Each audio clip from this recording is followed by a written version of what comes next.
اللہ کریم ہم سب پر اپنی رحمتوں کی بارش نازل فرمائے۔ درود پاک پڑھنے کے بے شمار فضائل و برکات ہیں۔ ایک بڑی پیاری کتاب ہے جس کا نام ہے اربعین عطار، اور اس میں اس کی مختلف قسطیں ہیں۔ اس کی والیوم نمبر 2 قسط نمبر 2 میں پیج نمبر 15 ہے اور حدیث پاک نمبر بھی 15 ہے۔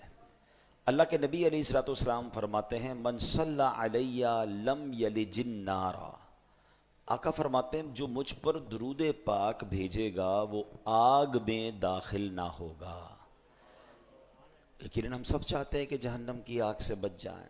یاد رہے کہ جہنم کی آگ دنیا کی آگ سے 70 گنا زیادہ سخت، خطرناک ہے، گرم ہے۔ اچھا، دنیا کی آگ کتنی گرم ہے؟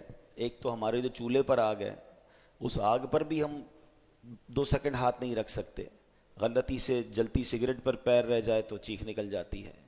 مگر ہماری ہی دنیا میں اب جو آگ بنا لی گئی ہے، جہاں تک اس کی گرمی ہے، مثال کے طور پہ اگر کوئی اسٹیل مل وغیرہ میں چلا جائے یا جہاں بھٹیاں لگی ہوئی ہیں تو وہاں تو بتایا جاتا ہے کہ 700 800 1000 سینٹی گریڈ تک کی گرم آگ ہوتی ہے جو لوہے کو پگھلا دیتی ہے۔ گولڈ والے جو ہوتے ہیں، سونارے ہوتے ہیں، ان کی آگ کیسی ہوتی ہے؟ سونے کو پگھلا دیتی ہے، ٹھیک ہے نا۔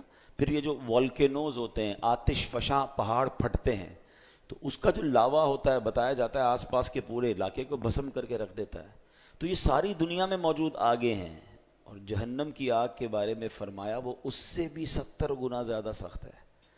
تو ایک لمحہ بھی کوئی اس آگ کو برداشت نہیں کر سکے گا۔ ہم اللہ سے جمعہ کے دن دعا کرتے ہیں کہ اللہ ہمیں لمحہ بھر بھی جہنم میں داخل نہ فرمانا۔ تو ہمیں دعائیں بھی کرتے رہنا چاہیے اور جہنم سے بچنے کا سامان بھی کرتا رہنا چاہیے۔ اب یہ درود پاک کی جو فضیلت ہے کہ نبی پاک فرماتے ہیں جو مجھ پر درود پاک بھیجے گا وہ آگ میں داخل نہیں ہوگا۔ تو ہمیں کثرت سے درود پاک پڑھتے رہنا چاہیے۔ اور پھر سبحان اللہ، جمعہ کے دن درود پاک وارے نیارے ہیں۔ حدیث پاک کا مضمون ہے جو جمعہ کے دن 200 بار درود پاک پڑھے اس کے 200 برس کے گناہ معاف کر دیے جاتے ہیں۔ تو جمعہ کے دن کثرت سے، it is a special day, Friday is a special day, درود پاک کے لیے تو خاص دن ہے۔ درود پاک پڑھتے رہا کریں۔